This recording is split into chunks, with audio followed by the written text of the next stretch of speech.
mas os que esperam no Senhor renovam suas forças, sobem com asas como águia, correm e não se cansam, caminham e não se fadigam. Parece que esperar em Deus, você está perdendo tempo, mas eu posso afirmar a você, quando você espera em Deus, no momento time, Deus pode mudar a sua história. Deus pode mudar, sabe, completamente a sua história. Então aprenda a esperar em Deus. A lição desse filho pródigo era que ele não esperou o processo. Conta essa história de um garoto que viu uma borboleta aí no casulo. Ele viu que ele estava naquele processo da borboleta sair do casulo.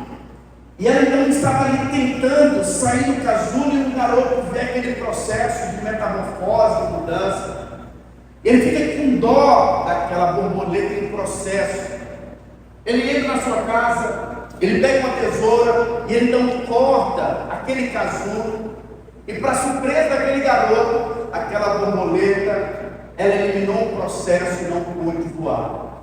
Porque era normal, faz parte do processo, aquele sofrimento da borboleta, até que ela consiga sair do casulo e fazer aquele voo lindo, com aquela beleza que toda borboleta tem. A impaciência, às vezes, ela pode roubar de você as bênçãos de Deus. Diz a Bíblia que todas as coisas irão cooperar para o bem daqueles que amam a Deus e foram chamados segundo o seu propósito. Propõe no seu coração, põe no seu coração que o Pai é bom. Esse filho estava na casa do pai, mas não desfrutava da bondade do pai. Ele decidiu de uma maneira impaciente sair da cobertura do pai, e isso foi muito ruim para ele. Não seja precipitado nas suas tomadas de decisões. Olha para a história dos homens de Deus. A Bíblia diz que depois que Davi foi ungido como rei, porque Deus tinha escolhido um rei para Israel, porque o rei Saul tinha sido reprovado pelo Senhor, depois que ele recebeu a unção, ele voltou para cuidar dos cordeiros, para cuidar do seu rebanho. Teve que esperar o processo, respeitando seu pai. A arrogância não estava no seu coração. Saber respeitar o processo é uma chave espiritual. Não foi porque ele recebeu a unção que ele quis ser superior a ninguém. Seu pai então dá a ele uma missão: vai cuidar das ovelhas. Em uma certa ocasião, os cordeiros estavam ali e aparece o urso. Davi agora sabia que sobre a sua vida tinha algo diferente. Quando a unção do Senhor é liberada sobre as nossas vidas, algo sobrenatural é liberado. Você vai conseguir ver coisas que você não faria, não fazia antes dessa unção. Isso é normal. Eu lembro quando eu fui levantado como líder de célula, coisas mudaram na minha vida por causa de uma unção que respalda aquele que recebeu. Respeite a unção que está sobre você.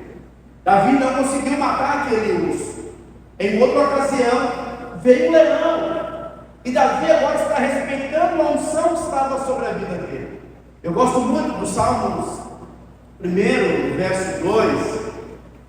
Está escrito assim, Davi dizendo: olha, antes o meu prazer está na lei do Senhor, e nela eu medito de dia e de noite. Davi, além de ter unção, ele tinha prazer, sabe, de desfrutar a presença daquele que tinha ungido a ele. Porque não foi o profeta que ungiu a Davi. Quem ungiu a Davi foi o Senhor. Foi o Senhor: olha, vai lá e unge Davi. Aquela unção foi do Senhor. O profeta apenas submeteu-se e ele executou aquilo que Deus tinha ordenado, Deus tinha separado. Agora Davi, ele meditava. Então eu acredito que quando Davi, ele olha para aquele urso, além de olhar para o urso, ele olha também para a sua unção, e ele então crê na palavra, onde está escrito: que o Senhor nos deu autoridade sobre todos os animais. Deus nos deu domínio. E Davi então olha para o urso, embora o urso seja grande. Ele olha para o leão, embora o leão seja grande. Mas ele olha para a palavra. E ele então pode declarar, como disse o apóstolo João, que o maior é aquele que habita em nós do que aquele que está no mundo. Ele então vence o urso. Ele então vence ali aquele leão. E você percebe que à medida que a unção do Senhor ela vem nas nossas vidas, você vai mudando de nível. Até então Davi nunca tinha matado um urso, nunca tinha matado um leão. Mas agora Davi vai fazer uma gentileza do seu pai, vai levar comida para os seus irmãos. Davi tinha unção. Ele percebe que há um gigante afrontando a nação de Israel. E ele então olha e diz o seguinte: quem que é esse circunciso? Está afrontando o Deus de Israel. Os irmãos conhecem a história. Mais de 40 dias Golias estava chamando, desafiando. Davi aceita a proposta. Ele derruba o gigante. E aí nunca mais volta para cuidar dos cordeiros. Porque ele está crescendo no seu nível de autoridade espiritual. Todos nós recebemos uma autoridade espiritual. Algumas pessoas ficam embarcadas, porque elas não respondem. Mas à medida que você vai respondendo, Deus vai limitando você no patamar. É o que aconteceu com Davi. E aí Davi agora, ele faz parte agora do exército do rei. É o braço direito do rei. Até que um dia as mulheres começam a cantar: olha, Saul matou os seus milhares, Davi matou os seus 10.000 milhares. A inveja veio no coração de Saul. Ele agora começa a perseguir Davi. Davi era um servo fiel, homem de aliança, homem de honra. Ele não foi apressado para tentar roubar a posição, embora Deus tivesse dado a Davi a posição de realeza. Davi esperou pacientemente no Senhor. O filho pródigo não. Ele queria a bênção antes do tempo. Davi respeitou o processo. Deus tinha que trabalhar no coração de Davi muitas coisas, entre elas o ressentimento. Por quê? Porque agora o seu líder está o perseguindo, e Davi tem um coração de honra, um coração nobre, porque ele era alguém ungido do Senhor. Ele também tinha que entender que quem o chamou foi o Senhor. Então homem nenhum tinha poder de tocar naquilo que Deus tinha dado a ele. Você apenas tem que respeitar a unção que Deus tem dado a você. Não seja como esse filho pródigo, imaturo, que não tem paciência para esperar. Fizemos aqui um encontro dos Radicais Kids, e o irmão veio conversar comigo: pastor, qual é o seu sentimento de ver a igreja funcionando, crescendo? É nem deu tempo da gente terminar a nossa conversa, porque tem que falar menino, pedir correr para cá. Mas o que eu tenho a dizer é que é um processo. Agora o mês de abril, tem 14 anos que nós estamos aqui.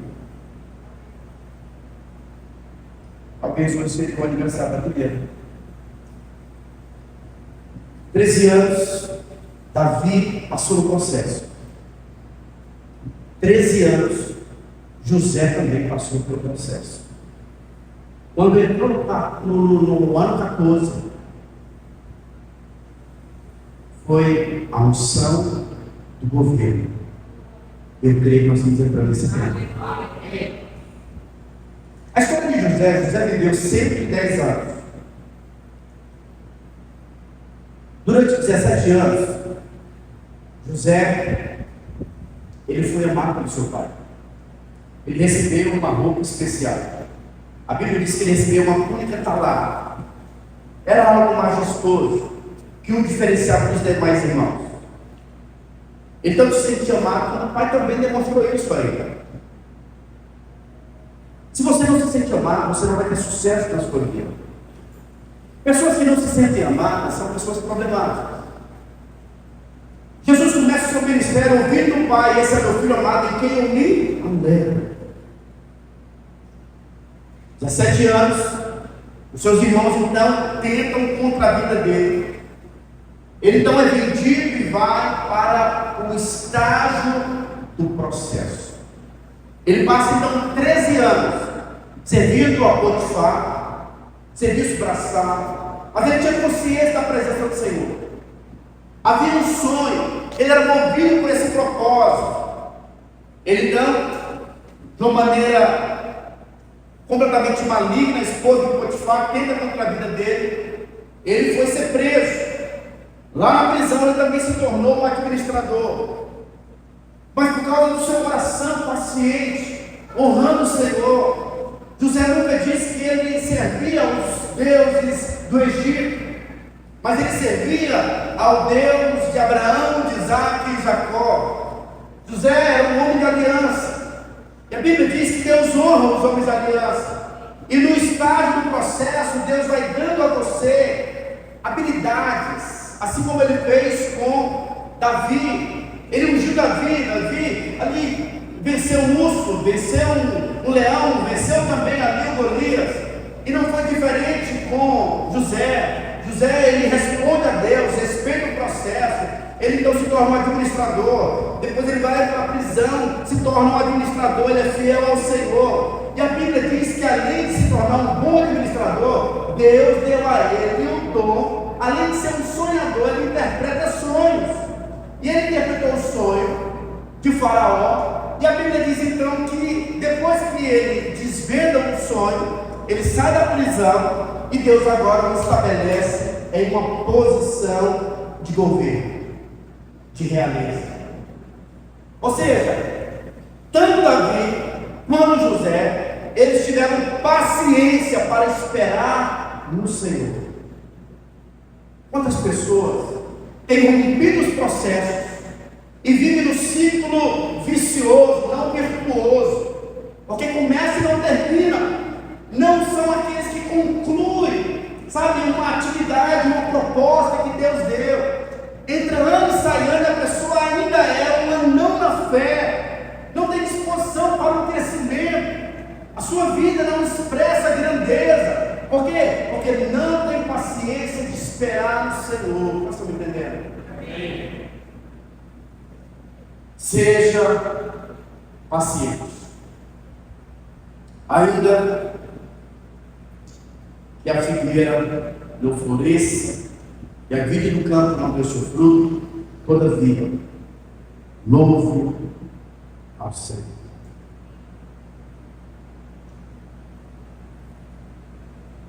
Espera no Senhor. Não deseja a coisa certa na hora errada.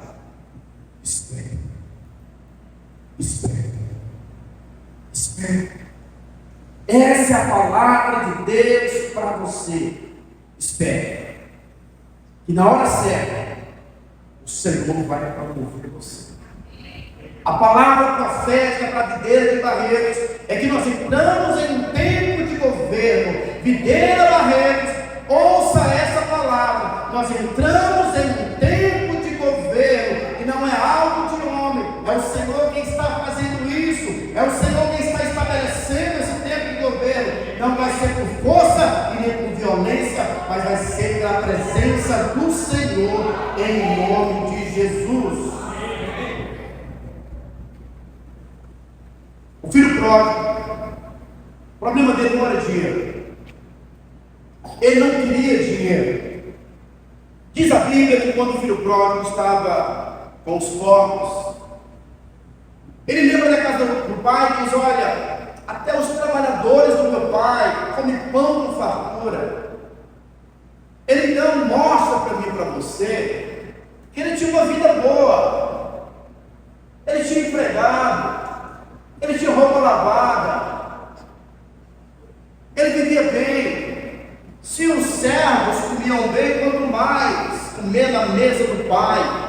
Havia fartura, havia recurso, havia acesso. Ele tinha recurso. Qual que era o problema desse jovem imaturo? O problema dele era o problema de ter um controle da sua vida. Era o espírito de Lúcifer, da independência. Ele queria controlar, ele não queria ser controlado pelo Senhor. Ele achava que ele era melhor do que o Pai. Ele não disse o seguinte: Pai, me dá o poder, que eu consigo controlar a minha própria vida. Isso é uma tragédia. Quantos de nós não temos tomado as nossas decisões sozinhos e não saímos desse labirinto da tristeza, de coisas erradas? Por quê? Porque nós estamos no controle. O erro desse jovem era que ele queria o controle. Ele disse o seguinte: olha, Pai, me dá a minha parte. Eu não quero que o Senhor governe sobre a minha vida. Eu quero governar. Esse é o espírito de Lúcifer. Então você vai perceber que tem muitas pessoas que elas foram salvas, mas o espírito que está atuando na vida dela não é o espírito de Cristo, é o espírito de Lúcifer. A Bíblia diz que ele não era, mas ele queria ser.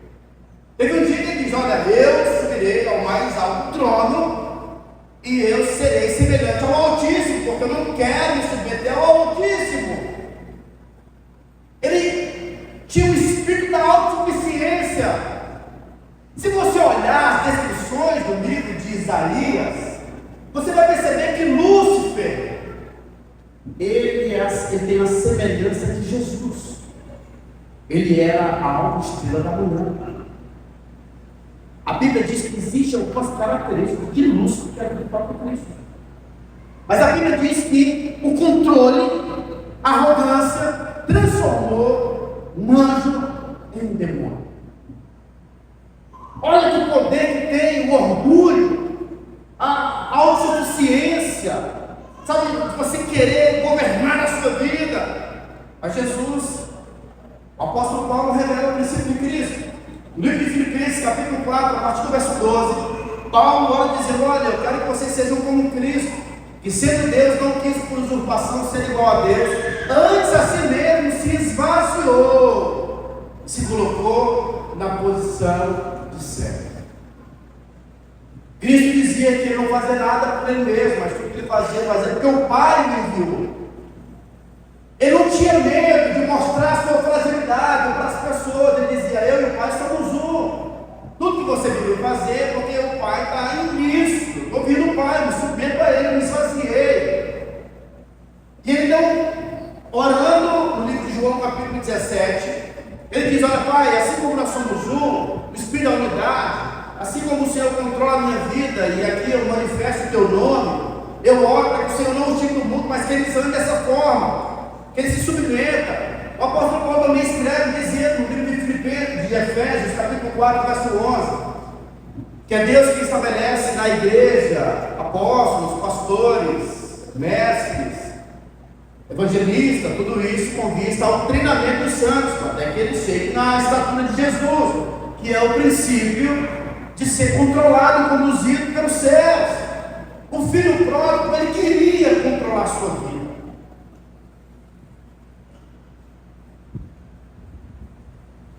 Sabe aquela porta que se fechou para você? Deus está no controle. Se essa porta fechou, fique tranquilo, uma porta melhor vai se abrir. Se você teve alguma perda, acredite em mim, na perda que você teve, Deus vai te dar 10 no lugar dessa que você teve. Deus vai te substituir, Deus vai restituir, Deus vai mover na sua vida. Por quê? Porque Ele está no controle. O Senhor tem que estar no controle. Saia do controle. Não controle a sua finança. Não controle o seu casamento. Não controle a sua célula. Não controle os seus relacionamentos. Seja humilde e diga: Senhor, controla a minha vida. Vamos aprender com o erro. John Maxwell disse que nós aprendemos com os nossos erros, isso é inteligência. Aprender com o erro dos outros é mais inteligência ainda. Mas a grande sabedoria é aprender com o acerto de quem acertou. Espere em Deus, dê a Ele controle. É tudo que o homem quer. O homem quer controle, sim ou não? É o que o homem mais deseja, é o controle. É por isso que Jesus, ao ensinar os seus discípulos sobre o Pai Nosso, ele conclui dizendo: porque teu é o poder, o reino e a glória.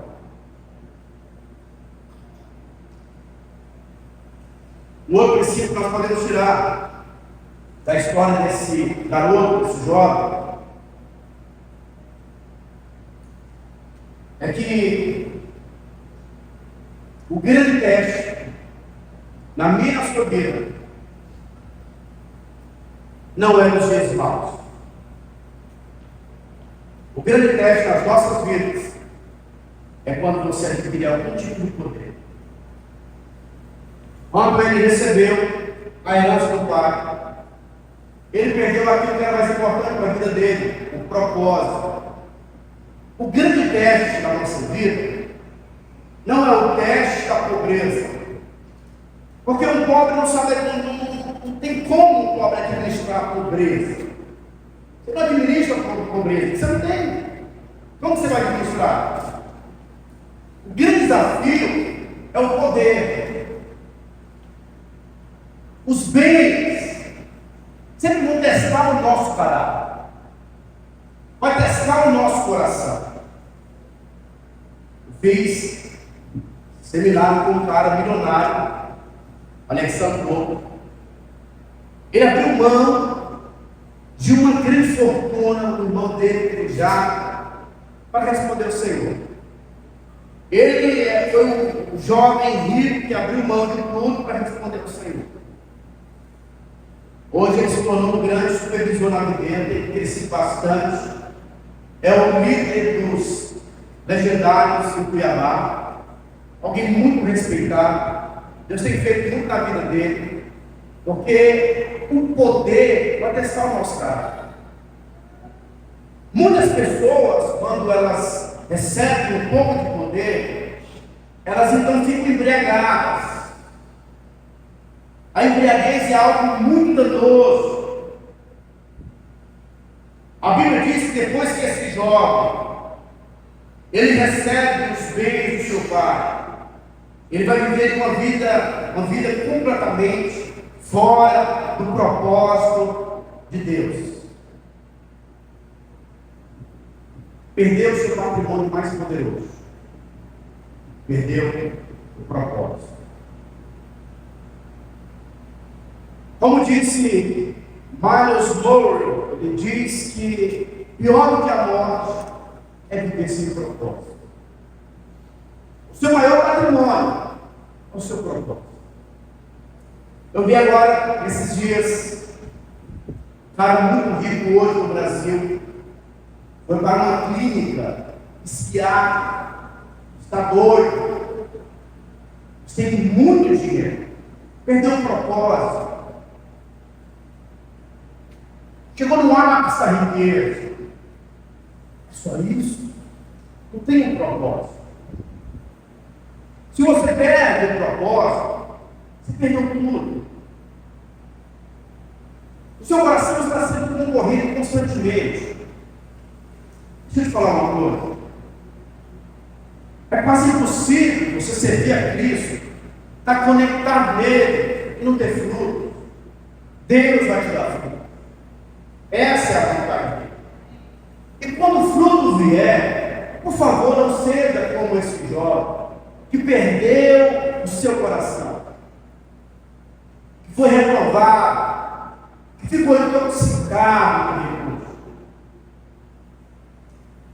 Quando o poder vier a você, seja um canal, Deus vai instruir para abençoar o reino de Deus. A propósito, nós estamos precisando muito.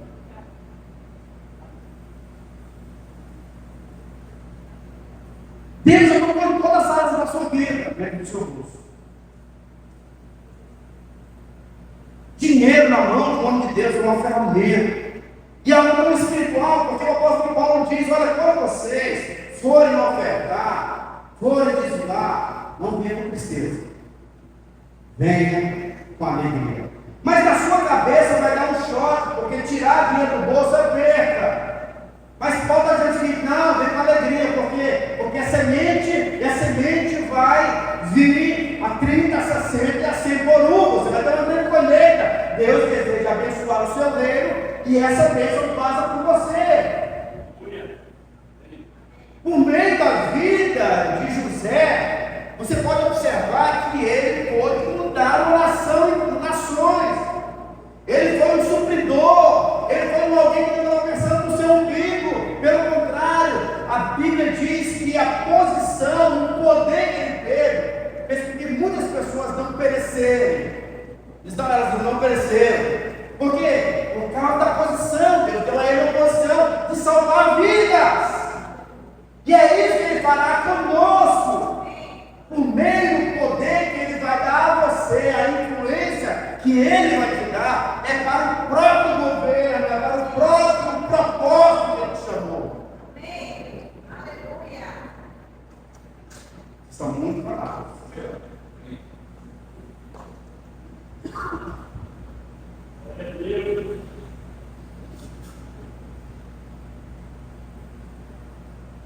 Se você perde o propósito, você perde a cabeça. Esse cara perdeu tudo que ele tinha. Ele foi para o fundo do poço. Segundo a cultura judaica,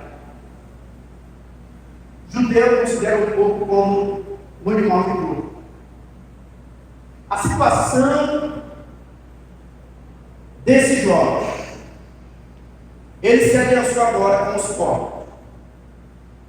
O desejo dele é comer comida de povos. Estava vivendo uma vida bagunçada, desorganizada. Ele estava lá, mas acredite em mim. Depois de uma grande bagunça que você faz, se você estiver aberto, a graça do Senhor vai te alcançar. A Bíblia diz que caindo em si, esse jovem caindo em si, ele percebeu o tamanho da bagunça que ele tinha feito. E quando nós então reconhecemos, é só o que você precisa fazer, que o amor dele vai encontrar você, que a bondade dele vai alcançar você. Haverá uma substituição, ele vai receber a sua maldição. E como diz o apóstolo João, porque Deus amou o mundo de tal maneira que entregou o seu único filho, para que todo aquele que nele creia ou que caia em si não morra, não pereça, mas receba a vida eterna, receba o sopro de Deus. O sopro de Deus é a sua salvação plena, salvação no espírito, no corpo e também salvação da miséria. Deus estendeu lá no fundo do poço amor para aquele homem, como disse o profeta Isaías, que o nosso Deus não está com a sua mão encolhida, ele é com seus ouvidos tapados, ele está com a sua mão estendida. Então não importa qual é a sua situação, se você está no lamaçal do pecado, da pornografia, do vício da bebida, da droga, sabe, da frieza, se você cair em si, o amor de Deus vai te encontrar. É o que aconteceu com esse jovem, caindo em si. Ele então começou um tempo de mudança, ele deu acesso agora a algo que estava dentro dele, um vencedor que existia dentro do filho pródigo, se levanta. Caindo em si.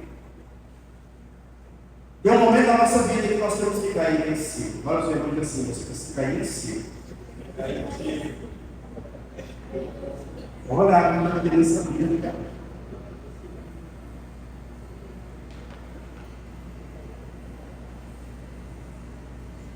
a Bíblia diz que caindo em si, eu quero ler junto com você. Então, caindo em si, diz: quantos trabalhadores do meu pai têm pão com fartura, e eu aqui morro de fome? Levantar-me-ei, irei ter com meu pai, e lhe direi: Pai, eu pequei contra o céu diante de ti, não sou digno de ser chamado meu filho. trata como um dos teus trabalhadores, os servos. O que é belo nesse ensaio desse jovem é que depois que ele cai em si, ele diz: eu me levantarei.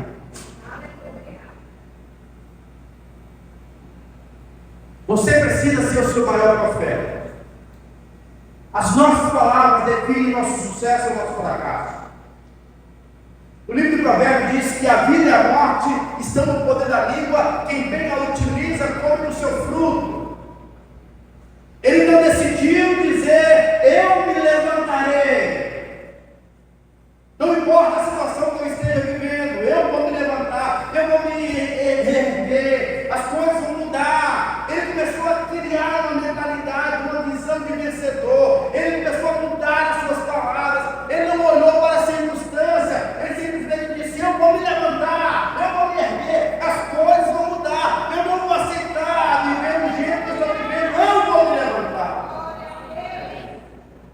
O maior profeta seu é você mesmo.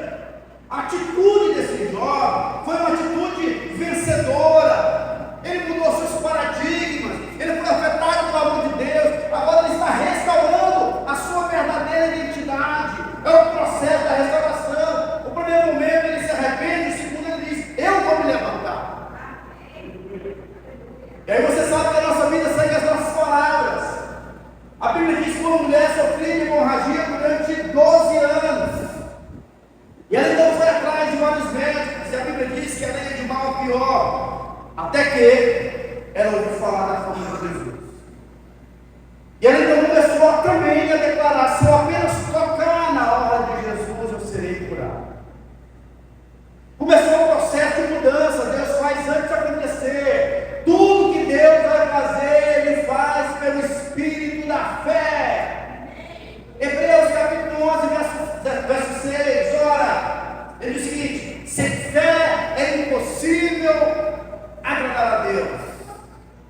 A fé é o processo de construirmos aquilo que Deus quer fazer nas nossas vidas. Ela não disse: olha, se eu apenas tocar nele, eu serei curado.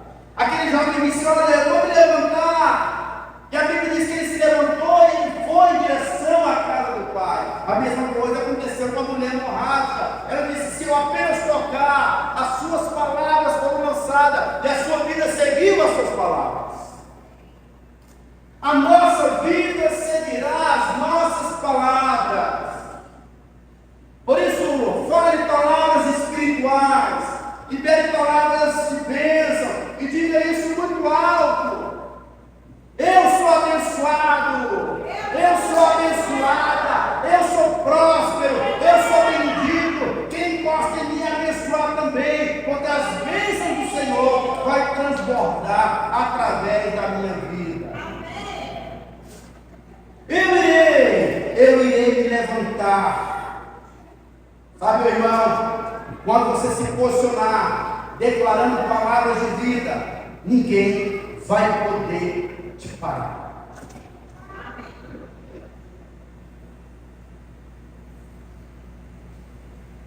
Eu percebo que esse é o tempo em que você vai se apropriar de novos territórios. Você vai acessar novos territórios. O homem de Deus se apropria falando. Existe um líder dentro de você.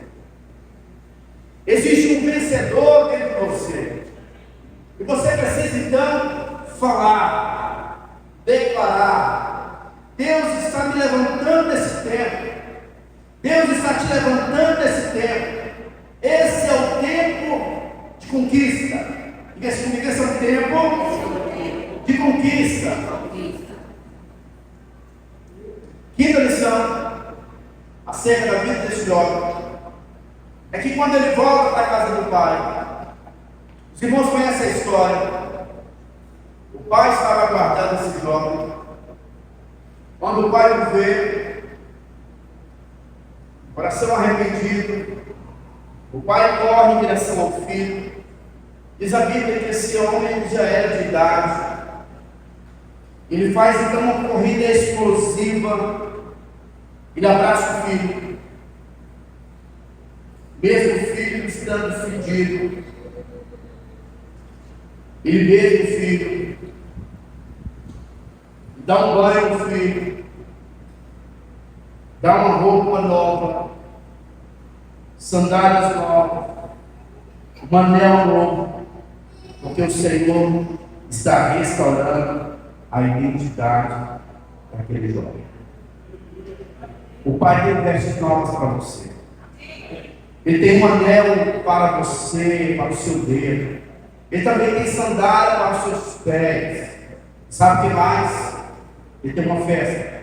Pois agora o filho voltou para a casa do pai. Esse é o tempo. Como diz o profeta Isaías, que nos últimos dias Deus iria converter o coração dos pais aos filhos e dos filhos aos pais, para que a bênção do Senhor fosse liberada sobre a terra. Onde é que é a conversão de corações? O pai vê o filho, perdoa o filho reconhece a paternidade do pai, ele então é restaurado, vem para a casa do pai. Além de sermos restaurados, é o tempo em que eu e você temos agora que encontrar os novos filhos, porque a festa já está preparada.